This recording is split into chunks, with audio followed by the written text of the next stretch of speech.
a de toute façon, que ce soit pour la science-fiction comme, je pense, pour les sectes, un fond commun qui est toute l'histoire de la mythologie de l'humanité. C'est-à-dire nous puisons tous, que ce soit les religions ou les auteurs de science-fiction ou l'amateur qui va voyager, dans le même fond commun, et qu'on va retrouver, qui sont les grands mythes.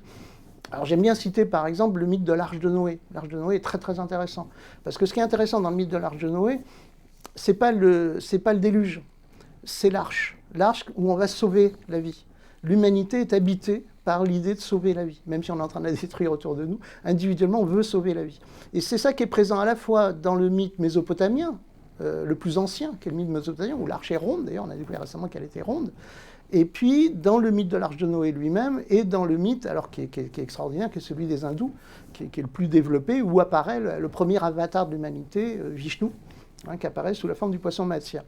Ce mythe-là, ce mythe de l'Arche de Noé, va se décliner sous différentes formes et va par exemple apparaître dans la science-fiction. Dans la science-fiction, à quel moment il apparaît dans la science-fiction?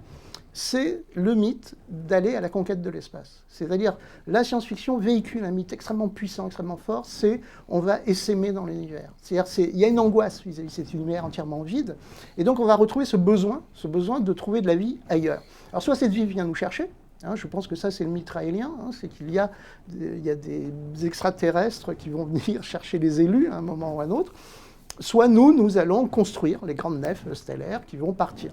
Tu vois, et je pense que c'est ça. C'est-à-dire qu'on va retrouver les mêmes ferments. Norman Smidrad, que j'ai croisé dans pas mal de festivals, a écrit un excellent roman qui s'appelle Les Miroirs de l'Esprit, qui n'est pas vraiment de la science-fiction, mais qui raconte l'histoire d'un journaliste qui va infiltrer une secte très importante qui sont les transformismes, je crois, mais qui est évidemment la scientologie, et à la recherche de sa femme qui vient d'y adhérer. Et c'est une espèce de plongée à l'intérieur de l'univers d'un créateur d'une gigantesque secte planétaire. Et c'est un roman qui est passionnant, qui est extrêmement critique, qui est extrêmement critique de la scientologie. Et Spinrad, d'après ce qu'il m'a dit un jour à un festival, a eu beaucoup de pression, beaucoup de problèmes de la scientologie à cause de ce roman. Parce que, si j'ai bien compris, la scientologie a quand même un côté assez offensif dans ses relations au monde. Et voilà, c'est tout ce que je sais, c'est tout ce que je peux dire. Mais en tout cas, s'il y a un livre à lire, alors, par humour, j'ai tendance à dire que, oui, nous connaissons des secrets, nous, amateurs de science-fiction, auteurs de science-fiction, il y a des secrets qu'on se partage, qu'on se transmet, alors je vais vous les confier, pour se protéger des sectes.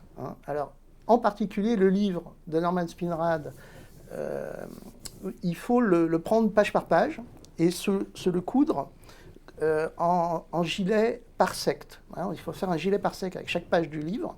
Et ainsi, on peut le cacher sous les vêtements et rentrer à l'intérieur d'une secte, et on sera protégé à ce moment-là de l'influence néfaste de la secte. Sinon, ce qu'on peut faire aussi, c'est prendre des livres de science-fiction et se fabriquer un dôme, plutôt de type géodésique, par référence au livre sur l'onde de choc de John Brunner. Et donc, on se fait un foulard dôme autour de nous, de livres de science-fiction. On s'en fout, n'importe quel livre de science-fiction, ça marche. Et à ce moment-là, tant qu'on est dans le dôme, on ne peut pas être atteint par les sectes.